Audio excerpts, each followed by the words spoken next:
Oh, absolutely. Casting vision is imperative to success. The problem is most people really don't understand why. But there's no coincidence that if you have a look at all of the leadership books and self-development books that have been written for, well, really for pretty much all time, you will find that leadership is a fundamental part of the message within them.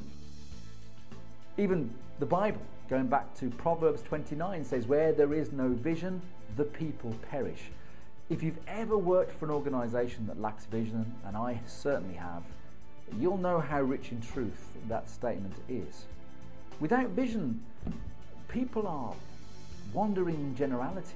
They lack purpose and direction. It reminds me of John F. Kennedy saying that the efforts and courage are not enough without purpose and direction.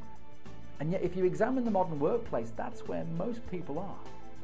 I was only talking to a group of business leaders at the end of last week, and we were talking about how do you judge the performance barometer of your organization. You know, what is it that determines a high performance learning culture? How do you know if you've really got one? And for me, that question is answered by vision. Not in the way that most people assume when they hear about vision. Most people think that vision is something that the chief executive sets for the strategic intention of the business that's then cascaded down the organization for employees to buy into. It takes more than communicating it down the reporting lines, of course, for people to buy into it, but that's another story. No, there's more to vision and performance than the company's strategic intentions alone. That's important. People need to understand where the ship they're sailing in is going, but it has little meaning to them unless it's associated with the vision for their own lives. When the Bible talks about where there is no vision, the people perish, it wasn't written with the modern organization in mind, although it beautifully epitomizes the challenges, the performance challenges that organizations face today.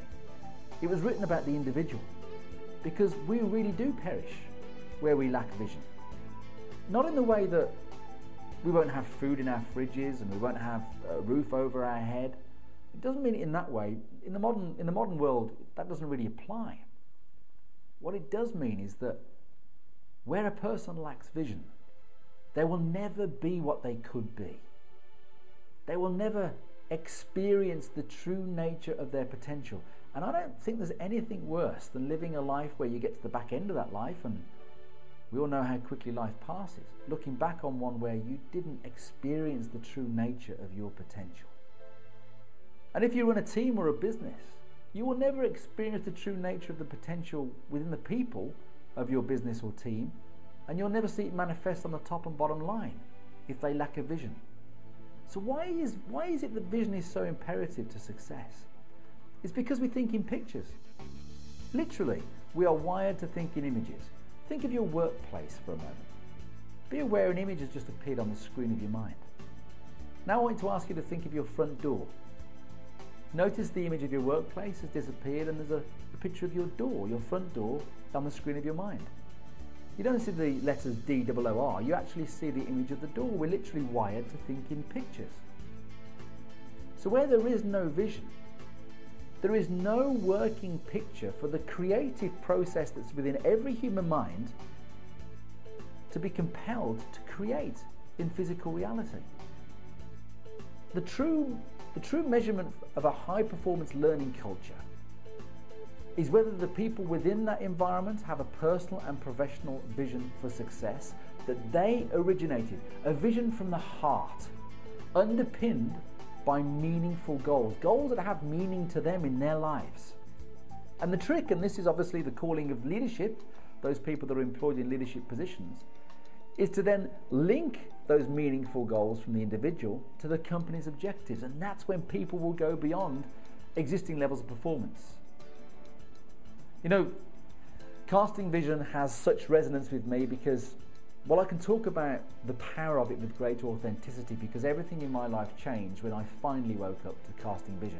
I didn't cast vision for pretty much 18 years of my 20 years of corporate sales, my corporate sales career. I've worked for some wonderful organizations, Pitney Bowes, the Yellow Pages, and the last decade of my career has been telecommunications. And whilst I've had some very good years there as a high performer, pretty much I'd say most of those years I was really Mr. Safe Hands, 10 to 15% above target. Didn't really set the world alight. It used to annoy me because I knew I was capable of so much more, but that was me really, 10 to 15% above target. And that's the problem. I had a target that was given to me by the organisation. I didn't have a vision for personal and professional success, not one that I originated. I didn't have any meaningful goals to me. Really the only thing I was driven by was the earnings that I might get from achieving the target. And the problem there was that wasn't enough, because you need to understand what it is that people will do with that money that will bring meaning to their lives. The money in itself brings no meaning at all. So this is what I talk to business leaders about, the fact that a target is not a goal. It's a number. It's a return on investment measurement for employing an individual. There's no emotional involvement in that number. You've got to get people emotionally involved. You've got to find out what it is that they want, what it is that they intend for in their lives.